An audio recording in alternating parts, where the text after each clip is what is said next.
Good morning सभी को, good morning. थोड़ा सा फास्ट रहना है। चलिए तो स्टार्ट करते हैं। यहाँ पर क्वेश्चन दिया गया है कि मंगल पांडे की घटना हुई थी। बताइएगा जल्दी जल्दी से यहाँ पर, क्योंकि अगली क्लास भी आपकी है ना। चलिए, मंगल पांडे की जो घटना हुई थी वो कहाँ पर हुई थी। चलिए, यहाँ पर 116 का ऑप्शन आ रहा है। यहाँ पर आपका बी नंबर आपके बैरकपुर में। कहाँ पर हुई थी? तो आपके बैरकपुर में हुई थी। इसका राइट आंसर क्या बनेगा?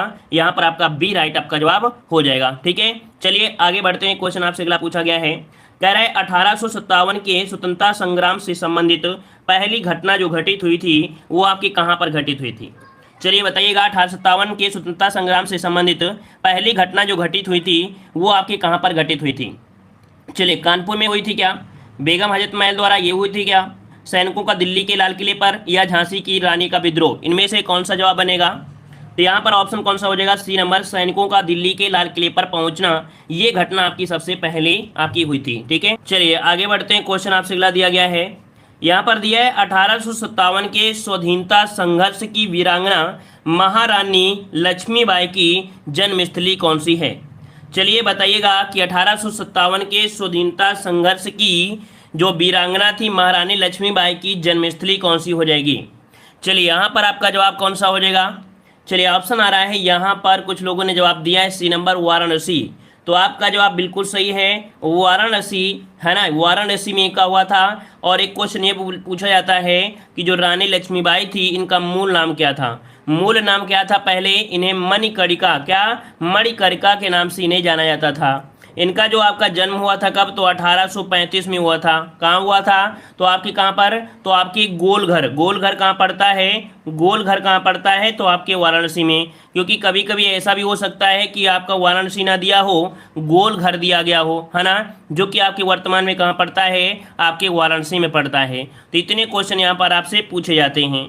चलिए आगे बढ़ते हैं। क्वेश्चन आपसे अगला पूछा गया है कि 1857 के बरेली विद्रोह का जो नेता था वो आपका कौन था। चलिए बताइएगा कि 1857 के बरेली विद्रोह का जो नेता था कौन था। बरेली से कौन थे? चलिए, बरेली से यहाँ पर जवाब देना है। काफ़ी लोग जवाब दे रहे हैं यहाँ पर ए नंबर।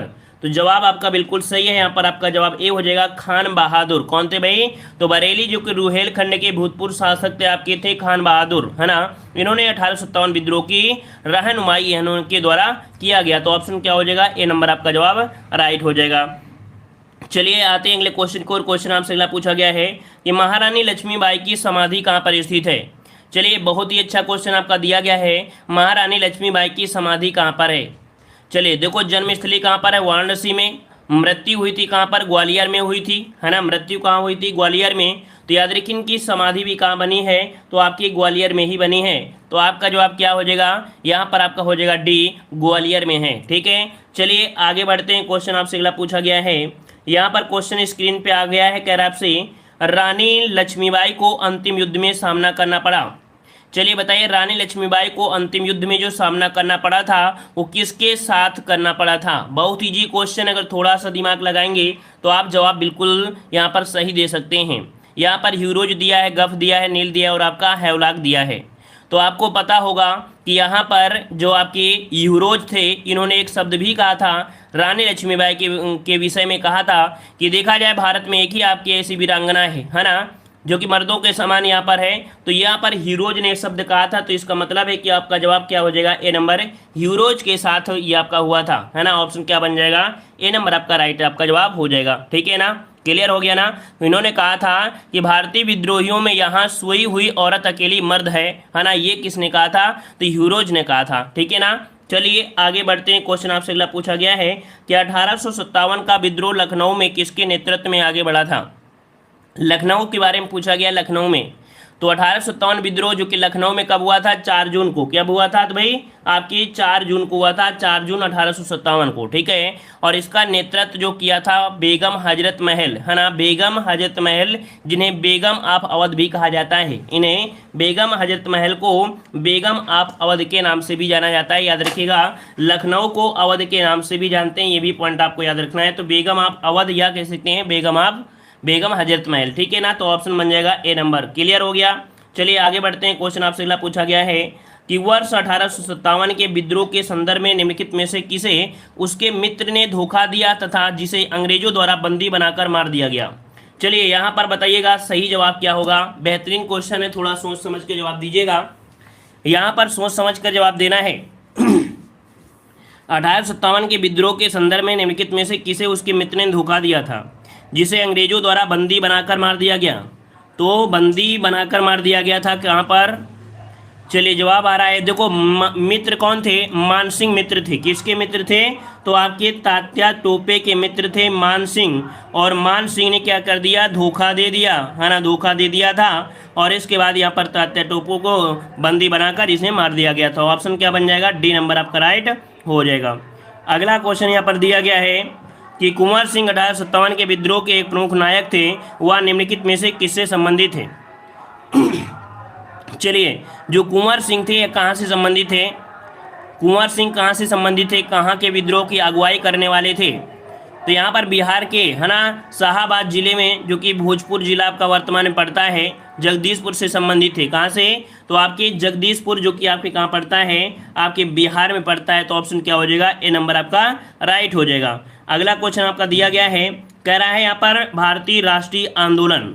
अब हम लोग यहाँ पर कहाँ पहुँच चुके हैं? तो आपके मॉडर्न हिस्ट्री में पहुँच गए हैं, जो कि आपके सिलेबस में मॉडर्न हिस्ट्री से भी आपके 5 क्वेश्चन आपके आने हैं, ठीक है ना। तो यहाँ पर देखते हैं कि इसके आपके पॉइंट क्या बन सकते हैं, जो कि दिया है भारतीय राष्ट्रीय आंदोलन। तो देखिए क्वेश्चन आपका आ चुका है, यहाँ पर दिया है, कह रहा है वर्ष 1904 में किसने क्रांतिकारियों की गोपनीय समिति के रूप में अभिनव भारत का गठन किया था? चलिए बताइएगा, अभिनव भारत का जो गठन किया किसने किया था? चलिए, बहुत बार आपने पढ़ा होगा। जवाब आ रहा है यहाँ पर A number, V D. Savarkar. V D. Savarkar का फुल नाम क्या होता है? विनायक दामोदर सावरकर। क्या? विनायक दामोदर सावरकर आपका होता है। इनके द्वारा गोपनीय समिति के रूप में अभिनव भारत का गठन किया गया था, ठीक है ना। और इनके द्वारा कह सकते हैं कि आपके 1889 में, कब? 1899 माफ करिए, 1899 में, 1899 में नासिक में, महाराष्ट्र में स्थापित मित्र मेला नामक संगठन का बाद में अभिनव भारत भी बना दिया गया था। मित्र मेला आपने सुना है ना, मित्र मेला, वो भी किससे संबंधित है? आपकी वी.डी. सावरकर ही आपके हैं, ठीक है ना। चलिए आगे बढ़ते हैं। क्वेश्चन आपसे अगला पूछा गया है, कह रहा है मुजफ्फरपुर में किंग्सफोर्ड की हत्या का प्रयास कब किया गया? मुजफ्फरपुर में किंग्सफोर्ड की हत्या का जो प्रकार कह सकते हैं कि प्रयास किया गया, कब किया गया? तो ये किया गया था 1908 में। इसका राइट आंसर क्या बनेगा? ए नंबर, 1908 में किया गया था। मुजफ्फरपुर में खुदीराम बोस और आपके प्रफुल्ल चाकी ने किंग्सफोर्ड पर क्या किया था? बम फेंका था, किंतु किंग्सफोर्ड बच गए थे। दुर्भाग्य से राष्ट्रीय आंदोलन ने से कह सकते हैं कि हमदर्दी रखने वाले जो आपके थे, उनको कह सकते हैं उनके पुत्री और पुत्र को मार भी दिया गया था, ठीक है ना। तो यहाँ पर ऑप्शन बन जाएगा ए नंबर।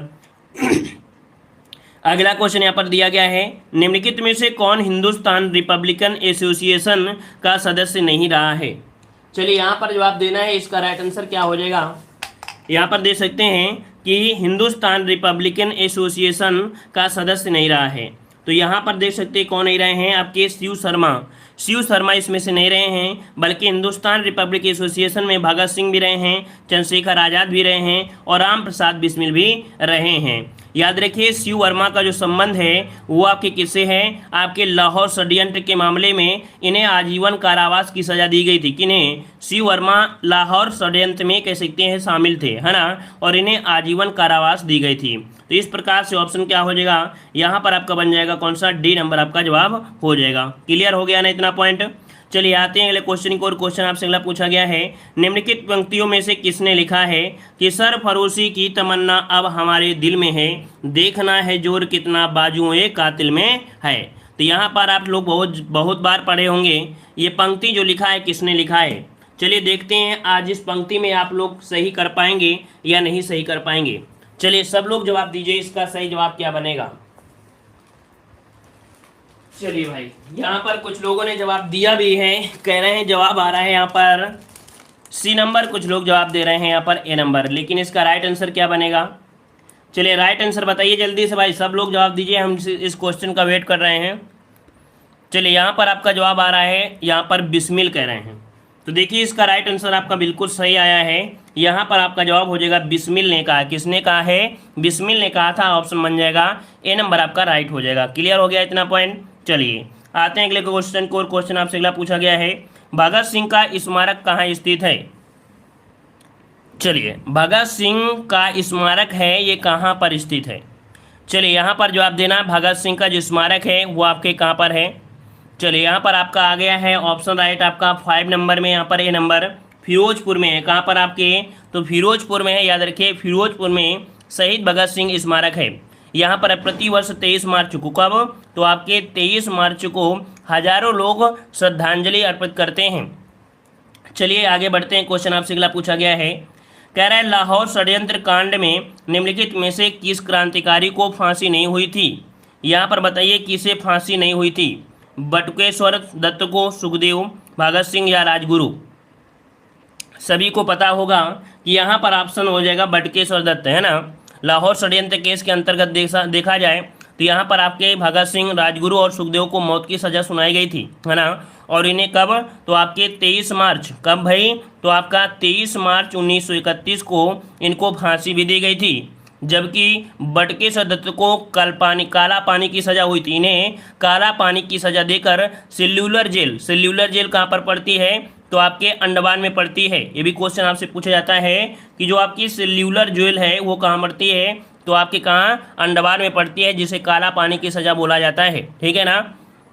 चलिए आते हैं अगले क्वेश्चन को, और क्वेश्चन आपसे अगला पूछा गया है, निम्नलिखित में से किसने कहा था कि विदेशी वस्तुओं की बर्बादी ही उनके साथ सर्वोत्तम व्यवहार है? मतलब अगर आप विदेशी वस्तुओं का यहाँ पर क्या करोगे? त्याग कर दोगे, उनकी बर्बादी कर दोगे, यही उनके साथ सबसे सर्वोत्तम क्या हो जाएगा? व्यवहार। और ये पॉइंट कहने वाले थे आपके कौन? तो भैया किसने कहा था? गांधी जी ने कहा था, है ना। किसने? गांधी जी ने कहा था। यहाँ पर ऑप्शन बनेगा बी नंबर, क्योंकि महात्मा गांधी ने विदेशी वस्तुओं को नष्ट करने के लिए कहा था कि राष्ट्र के आत्मसम्मान से जोड़े हुए कहा था, है ना। तो आपका जवाब क्या हो जाएगा? B number. अगला क्वेश्चन यहाँ पर पूछा गया है, कह रहा है कि ब्रिटिश निर्मित उत्पादों पर गांधी का बहिष्कार प्रभावी हुआ क्योंकि ब्रिटेन भारत को एक बड़ा, क्या समझ रहा था? फिर से पढ़े क्वेश्चन तो समझिएगा। ब्रिटिश निर्मित उत्पादों पर गांधी का बहिष्कार प्रभावी हुआ था, ये तो आप सभी को पता है। फिर दिया क्योंकि ब्रिटेन भारत को एक बड़ा, क्या चाह रहा था? चलिए कुछ लोग जवाब सी दे रहे हैं, कुछ लोग जवाब ए दे रहे हैं। तो देखिए इसका राइट आंसर जो आपका बनेगा वो आपका होगा सी, निर्मित वस्तुओं को बाजार समझता था, है ना। बताया कि ब्रिटेन भारत को एक क्या समझता था? निर्मित वस्तुओं का बड़ा बाजार समझता था। ऑप्शन सी इसका राइट हो जाएगा।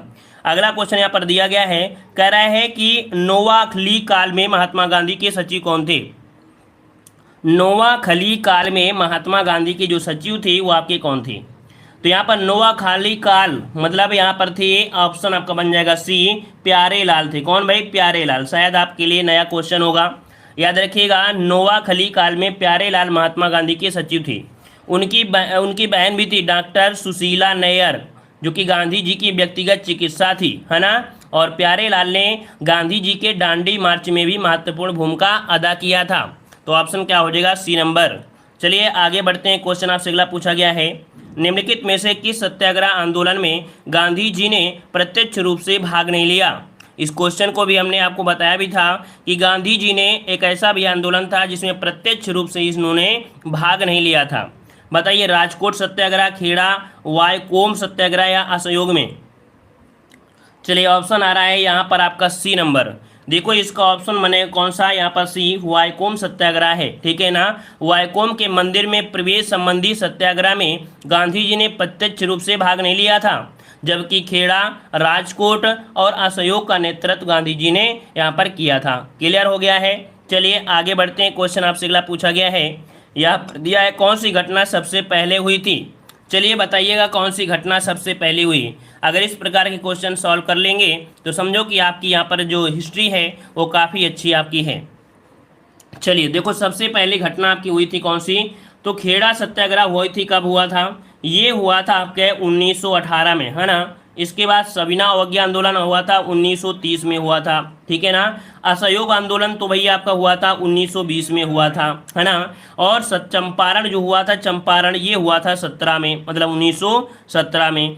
अब यहाँ पर बताइए कौन सा हो जाएगा? तो ऑप्शन डी हो जाएगा, चंपारण सत्याग्रह। क्लियर हो गया ना। चलिए आगे बढ़ते हैं, क्वेश्चन आपसे अगला पूछा गया है, कह रहा है बंग भंग का उद्देश्य क्या था? बंग भंग का उद्देश्य क्या था? बंगाल विभाजन आपका है ना, इसका उद्देश्य क्या था? तो यहाँ पर पूर्वी और पश्चिमी बंगाल के हिंदुओं का विभाजन करना था। यहाँ पर आपका जवाब जो बन जाएगा वो डी हो जाएगा कि पश्चिमी और पूर्वी बंगाल के हिंदुओं का विभाजन करना और हिंदू मुस्लिम में तनाव पैदा करना, ऑप्शन बनेगा डी नंबर। ठीक है ना। आते हैं अगले क्वेश्चन को, और क्वेश्चन आपसे अगला पूछा गया है कि भारतीय राष्ट्रीय आंदोलन के इतिहास में 1916 का लखनऊ समझौता विशिष्ट है, क्यों? तो 1916 में देखो लखनऊ में क्या हुआ था, समझौता हुआ था। और ये समझौता क्यों हुआ था, किस कारण से हुआ था, किसके लिए हुआ था? तो कांग्रेसियों के दोनों समूहों के बीच क्या हुआ था, मतभेद सुलझाए गए थे, है ना। यहाँ पर जो भी थे उनके बीच क्या था, मतभेद जो आपके थे वो सुलझा दिए गए थे। यहाँ पर ऑप्शन क्या हो जाएगा, सी नंबर आपका हो जाएगा। गर्म दल और नरम दल यहाँ पर समझौता हो गया था। अगला क्वेश्चन यहाँ पर आपसे दिया गया है कि राजद्रोही फकीर अर्थात महात्मा गांधी के साथ फरवरी मार्च 1931 में समानता की शर्तों पर ब्रिटिश सरकार की बातचीत पर सबसे जोरदार विरोध किसने किया था? मतलब यहाँ पर देख सकते हैं इन्होंने समानता की बातें की थी, और यहाँ पर कह सकते हैं जोरदार जो प्रदर्शन किया वो किसने किया था? तो यहाँ पर आपको दिए हैं रैमजे मैकडोनाल्ड, लॉर्ड लिनलिथगो, और साथ में दिए गए हैं यहाँ पर विंस्टन चर्चिल। कौन थे? तो आपके चर्चिल थे, याद रखिएगा। इन्होंने काफ़ी यहाँ पर देखा जाए द्रोही कहा था, इन्होंने कहा था द्रोही, एक शब्द दिया था, अगर आपने समझा हो, है ना, अगर आपने पॉइंट को समझा हो कि देशद्रोही फकीर, देशद्रोही फकीर किसने कहा था?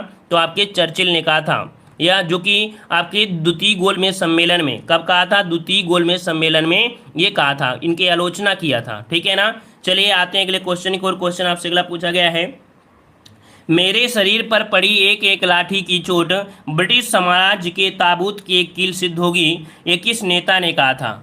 तो यहाँ पर देख सकते हैं इसके बारे में भी आप लोग अच्छी तरीके से जानते हैं, है ना। तो यहाँ पर जवाब क्या हो जाएगा 15 नंबर में? तो 15 का ऑप्शन आपका बन जाएगा बी, आपकी लाला लाजपत राय ने। किसने कहा था? लाला लाजपत राय ने कहा था, जो कि साइमन कमीशन के विरोध में पुलिस द्वारा गंभीर प्रहार किया गया था, है ना। और घायल होने के बाद लाला लाजपत राय ने ये शब्द कहा भी था। कब कहा था? तो आपके 1928, कब भैया? 1928, 30 अक्टूबर 1928। ठीक है। चलिए आगे बढ़ते हैं। क्वेश्चन आपसे अगला पूछा गया है कि निम्न महापुरुषों में से कौन भारतीय जागृति का जनक कहलाता है? भारतीय जागृति का जनक जो कहलाता है वो किसे कहा जाता है? चलिए बिल्कुल सही दिया गया है, मेन गेट, बहुत अच्छी बात है। चलिए भारतीय जागृति का जनक जो कहते हैं वो किसे कहा गया है? तो आपके राजा राम मोहन राय को। हमने कल भी आपको पिछले लेक्चर में बताया था कि इन्हें भारतीय पुनर्जागरण का पिता कहा जाता है, भारतीय राष्ट्रवाद का पैगंबर कहा जाता है, भारतीय राष्ट्रवाद का जनक भी कहा जाता है, और आधुनिक भारत का पिता भी कहा जाता है, नव भारत का तारा भी कहा जाता है ना। इतने नामों से जाने जाते हैं। फिर से रिपीट कर रहे हैं, राष्ट्रवाद का पैगंबर, भारतीय राष्ट्रवाद का जनक, आधुनिक भारत का पिता, नव प्रभात का तारा, है ना, और भारतीय राष्ट्रवाद का पैगंबर और भारतीय पुनर्जागरण का पिता, इतने नामों से इन्हें पुकारा जाता है। चलिए आगे बढ़ते हैं। क्वेश्चन आपसे अगला पूछा गया है, यहाँ पर दिया है सिविल सेवा किसके शासनकाल में प्रारंभ की गई थी? चलिए भाई बताइए, सिविल सेवा जो प्रारंभ की गई थी वो किसके शासनकाल में प्रारंभ की गई? चलिए यहाँ पर जवाब देना है। कुछ लोग जवाब दे रहे हैं यहाँ पर आपका सी नंबर, कुछ लोग जवाब दे रहे हैं यहाँ पर बी नंबर, लेकिन इसका राइट आंसर क्या बनेगा? यहाँ पर बनेगा लॉर्ड कॉर्नवालिस। क्या बनेगा? लॉर्ड कॉर्नवालिस का जो समय है ना, ये का समय जो आपका है वो कितना समय था? ये थे आपके 1786 से लेके आपके 1793 समय तक इनका कार्यकाल था, और इनके शासनकाल में ही भारत में सिविल सेवा आपका प्रारंभ किया गया था। क्लियर है ना पॉइंट? इसलिए सिविल सेवा का जनक कहा जाता है ना। चलिए आगे बढ़ते हैं। क्वेश्चन आपसे अगला पूछा गया है, कह रहा है व्यायाम मंडल की स्थापना पर की गई थी। यहाँ पर दिया है व्यायाम मंडल, है ना। व्यायाम मंडल की स्थापना हुई थी महाराष्ट्र में। याद रखिए कहाँ पर? महाराष्ट्र में कह सकते हैं तिलक के दो शिष्य थे, दामोदर हरि थे और आपके चोपकर बालकृष्ण थे, है ना। इन्होंने व्यायाम मंडल ठीक है, व्यायाम मंडल की स्थापना किया था। ठीक है ना। चलिए आगे बढ़ते हैं। क्वेश्चन आपसे अगला पूछा गया है, कह रहा है 18 अप्रैल 1930 को हुई चटगांव शस्त्रागार छापे की घटना का नेतृत्व किया था, जिसमें क्रांतिकारियों ने डंपारा में स्थित पुलिस शस्त्रागार पर कब्जा कर लिया। तो यहाँ पर जो नेतृत्व किया था गणेश घोष ने किया था। किसने किया था? गणेश घोष ने किया था। इसका ऑप्शन जो बनेगा वो आपका बी, इसका जवाब राइट हो जाएगा। यहाँ पर बी नंबर इसका जवाब राइट हो जाएगा। ठीक है। और अगला क्वेश्चन इसी रिलेटेड आपका है, कह रहा है 1917 का सत्याग्रह महात्मा गांधी का पहला सत्याग्रह था और भारतीय स्वतंत्रता आंदोलन में एक बड़ा विद्रोह भी था। यहाँ पर देख सकते हैं कि 1917 का कौन सा हुआ था? खेड़ा का हुआ था या चंपारण में हुआ था? तो यहाँ पर आपका चंपारण जवाब आ रहा है, तो बिल्कुल जवाब सही है। 1917 में चंपारण आपका हुआ था और ये भारतीय स्वतंत्रता आंदोलन में एक बड़ा विद्रोह भी था, है ना। चलिए आगे बढ़ते हैं। क्वेश्चन आपसे अगला पूछा गया है, कह रहा है मुस्लिम लीग के लाहौर सत्र में पाकिस्तान की जो मांग की गई थी ये कब की गई थी। चलिए इसका जवाब देना है। इसका राइट आंसर आपका सही जवाब क्या हो जाएगा, मुस्लिम लीग के लाहौर सत्र में पाकिस्तान की जो मांग की गई थी ये कब की गई थी। इसका जवाब जो बनेगा वो आपका सही जवाब इनमें से क्या हो जाएगा। तो यहाँ पर आपका जवाब आ रहा है डी नंबर, कुछ लोग जवाब दे रहे हैं सी नंबर, कुछ लोग जवाब दे रहे हैं ए नंबर। लेकिन याद रखिए इसका राइट आंसर आपका हो जाएगा कब, 1940 हो जाएगा। क्या हो जाएगा, 1940 इसका जवाब राइट हो जाएगा। चलिए आगे बढ़ते हैं। क्वेश्चन आपसे अगला पूछा गया है कि मैकमोहन रेखा चीन के तिब्बती क्षेत्र और भारत के उत्तर पूर्व क्षेत्र के बीच सीमा रेखा है, जिसे ब्रिटिश औपनिवेशिक प्रशासन हेनरी मैकमोहन ने 1914 में संधि पत्र में प्रस्तावित किया था। मतलब यहाँ पर देख सकते हैं कि यहाँ पर मैकमोहन रेखा जो आपकी जाती है वो भारत और चीन के बीच में है ना। यहाँ पर देख सकते हैं इस संधि पत्र में जो हुआ था ये कहाँ पर हुआ था, तो आपका ऑप्शन बी हो जाएगा शिमला समझौता में। ऑप्शन बनेगा यहाँ पर आपका कौन सा, बी नंबर आपका हो जाएगा। अगला क्वेश्चन दिया गया है, कह रहा है अलीगढ़ में मोहम्मडन एंग्लो ओरिएंटल कॉलेज की स्थापना किसने की थी। अलीगढ़ में मोहम्मडन एंग्लो ओरिएंटल कॉलेज की स्थापना कब की गई थी। चलिए इस प्रश्न का जवाब आप लोगों को कमेंट बॉक्स में कमेंट करना है। आप सभी लोग इस प्रश्न का जवाब आप लोग कमेंट बॉक्स में कमेंट करिएगा, ठीक है। जय हिंद, वंदे मातरम।